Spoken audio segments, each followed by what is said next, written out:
Baik, pertama-tama di sini saya akan mempersiapkan alat dan bahan yang akan digunakan. Di sini alat dan bahan yang akan saya gunakan yang pertama ada kapas dan balutan antiseptik, kemudian ada kateter nelaton, kemudian spekulum sosor bebek, kemudian untuk meja instrumennya, ranjang ginekologi dan penopang kaki, kemudian di sini sudah ada sarung tangan DTT, kemudian ada juga apron dan baju pemeriksaan, sabun dan air bersih, dan juga handuk yang kering. Nah, selanjutnya di sini saya akan memeriksa apakah ibu telah BAK dan membersihkan daerah genitalnya. Nah, di sini untuk ibu apakah sudah BAK, Bu? Oke, baik, karena ibu sudah BAK, kemudian di sini saya ingin meminta ibu untuk melepas pakaian bagian bawah dan celana, serta ibu bisa menggunakan sarung atau selimut yang sudah disediakan. Nah, selanjutnya di sini setelah ibu sudah buka baju dan sudah nanti akan menggunakan sarung, di sini saya akan bantu ibu untuk naik ke atas tempat tidur. Kemudian di sini saya akan mencuci kedua tangan sampai bersih, lalu mengeringkannya. Baik, setelah mencuci tangan hingga bersih dan mengeringkannya, di sini saya meminta ibu untuk berbaring dengan posisi linotomi di meja pemeriksa dengan kedua lengan di sampingnya. Baik ibu, jadi ibu bisa memposisikan kaki ibu dinaikkan ke atas, ditaruh di atas meja, kemudian tangan ibu berada di posisi samping. Nah, selanjutnya di sini saya akan membuka seluruh bagian abdomen. Kemudian di sini saya melihat tulang iga sampai tulang pelvik. Kemudian juga saya bisa melihat lipat paha, tetapi di sini saya akan membiarkan daerah luar genitalianya itu tetap tertutup. Nah, selanjutnya di sini saya akan memeriksa seluruh abdomen dan lipat paha. Misalnya di sini saya melihat untuk abdomennya apakah rata, bundar atau menggembung atau tenggelam. Di sini cukup baik untuk ibu yaitu rata. Kemudian lokasi dan kontur dan bentuk pusat atau umbilicusnya, saya memperhatikan apakah ada pembengkakan atau benjolan yang menunjukkan tanda-tanda atau kemungkinan hernia umbilicus, namun tidak ada. Tapi untuk memastikan di sini saya ingin meminta ibu untuk batuk, Bu. Mungkin ibu bisa tolong batuk, Bu.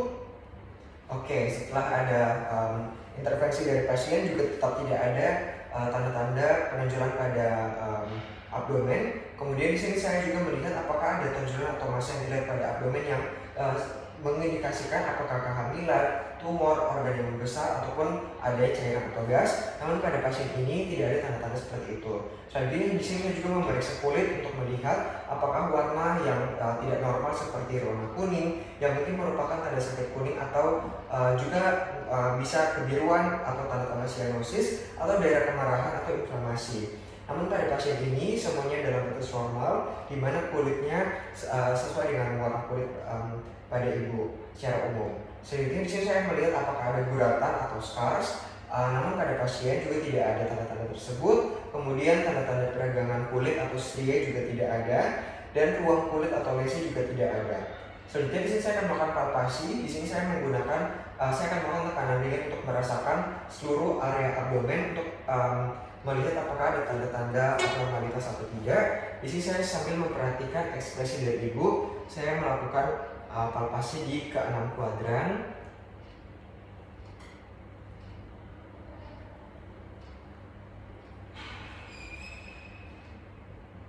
Baik, selanjutnya di sini saya akan menggunakan sarung tangan steril dan saya akan duduk di kursi yang telah disediakan untuk menghadap ke apex genitalis.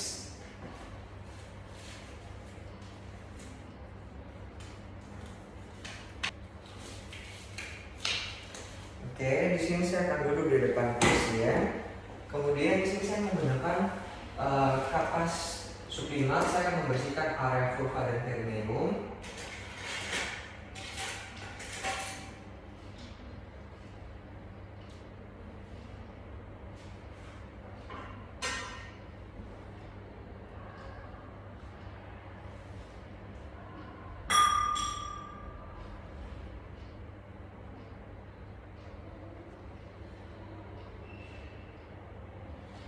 Oke, setelah itu di sini saya akan mengamati apakah ada tanda-tanda kelainan pada vulva dan perineum. Namun pada pasien tidak ada tanda-tanda kelainan.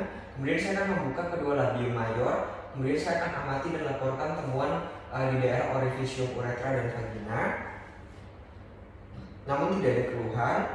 Baik, selanjutnya di sini saya akan mengambil spekulum dengan tangan kanan. dan masukkan telunjuk tangan kiri ke dalam anterior vagina.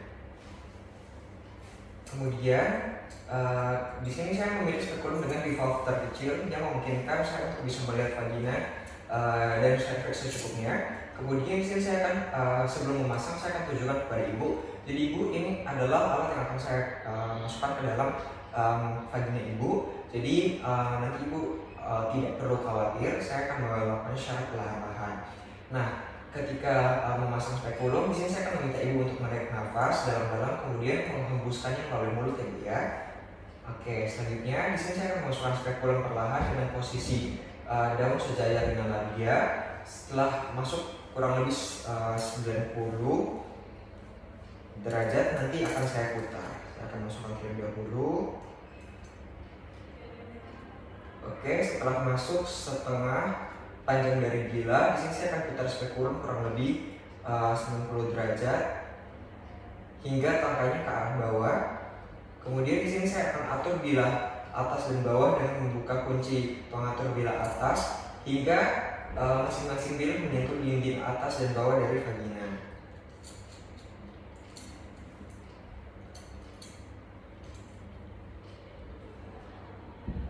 Jika sudah, di sini saya akan tekan tungkai pengungkit bilah sehingga volume vagina dan cervix tampak jelas. Kemudian biang vagina dan porsio ditampakkan secara avoid. Kemudian di sini saya akan amati dan laporkan warna dari porsio. Jadi warnanya itu tidak ada kemerahan. Kemudian dinding dari vagina dan sekat vagina dan cervixnya itu juga dalam batas normal. Kemudian di sini saya akan melakukan prosedur pap smear, yaitu saya akan ambil sitobras untuk melakukan pemeriksaan pap smear. Nah, di sini saya sudah mengambil untuk sitobrasnya. Kemudian di sini saya akan mengambil bahan ectocervix dengan sitobras. Nah, kemudian saya akan membuat apusan setelahnya. Nah, di sini saya menggunakan tangan kanan saya, masukkan. Oke, kemudian di sini saya akan membuat apusan dengan mengoleskan pada spatula kaca dengan objek bersih membentuk sudut 45 derajat. Usap sekali, kemudian saya akan beri label identitas pasien. Kemudian saya akan fiksasi kurang lebih 10-15 detik dengan alkohol 95%. Kemudian di sini saya akan lepaskan spekulum dan letakkan dalam wadah yang berisi cairan klorin.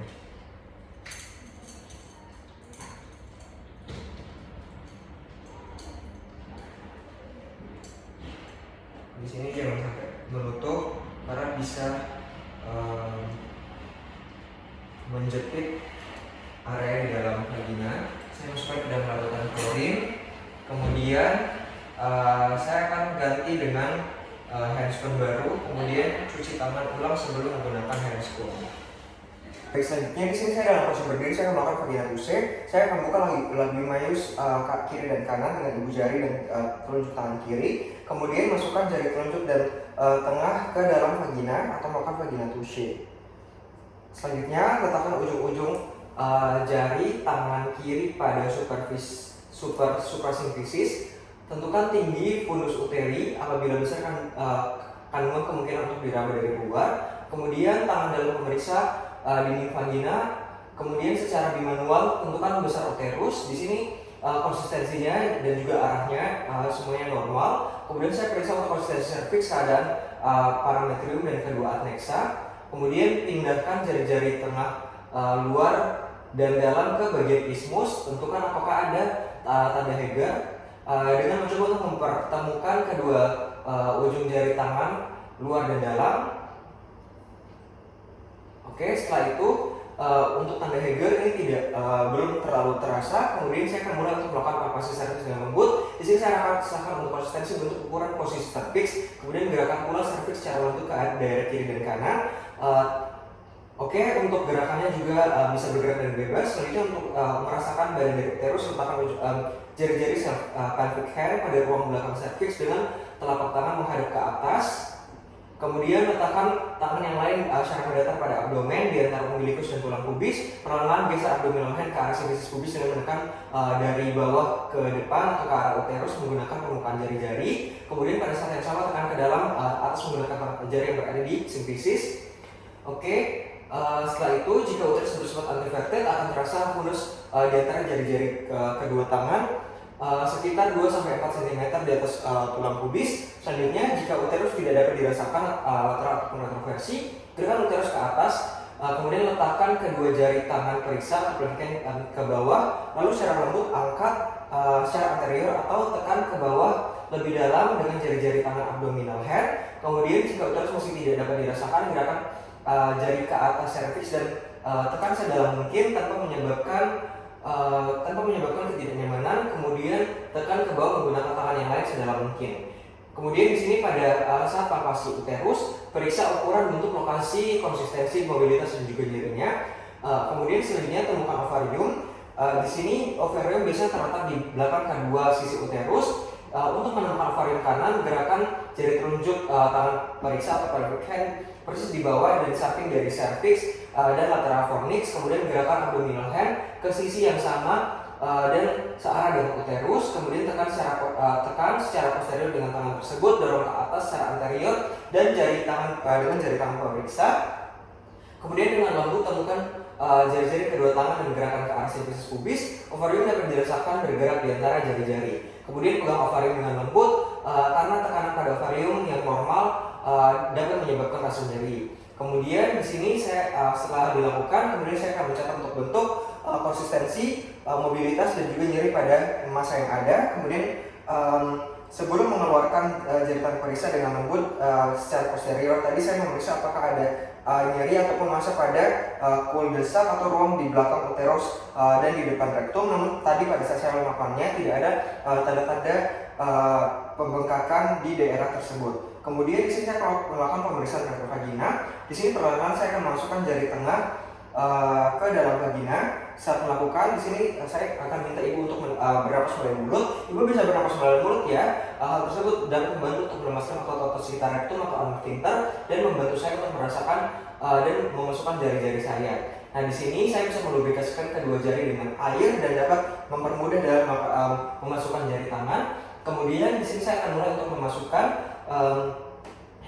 jari tangan ke daerah rektum dan juga jari telunjuk di daerah vagina. Kemudian saya akan tekan ke bawah dengan kuat dan dalam dengan tangan lainnya atau abdominal hand yang berada di atas tulang sifisis, sementara jari yang lain berada di vagina menekan cervix secara anterior. Kemudian di sini saya gunakan jari yang berada dalam rektum untuk merasakan permukaan posterior uterus dalam bentuk apakah mengarah ke rektum. Uterus harusnya terambah halus. Kemudian di sini saya geser jari dalam rektum ke atas sampai fundus dapat terasa.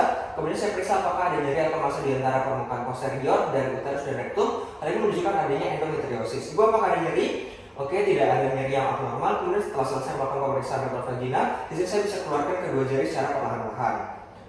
Oke, setelah menyelesaikan pemeriksaan, di sini saya akan memasukkan kedua tangan yang masih memakai sarung tangan ke dalam larutan klorin 0,5%. Lepas sarung tangan dengan membalik sisi dalam keluar. Jika sarung tangan akan dibuang, letakkan ke dalam wadah tahan bocor untuk kantong plastik. Dan jika sarung tangan akan dipakai ulang, dekontaminasi dengan direndam dalam larutan klorin 0,5% selama 10 menit. Kemudian saya catat hasil yang sudah saya temukan tadi. Sehingga kesimpulannya tadi dari hasil pemeriksaan pap smear dan juga ginekologi semuanya dalam batas normal. Tidak ada tanda-tanda pembengkakan, kemerahan ataupun tanda abnormalitas lainnya dari ibu. Tidak ada endometriosis dan sebagainya. Sehingga hasil temuan saya semuanya dalam batas normal. Terima kasih.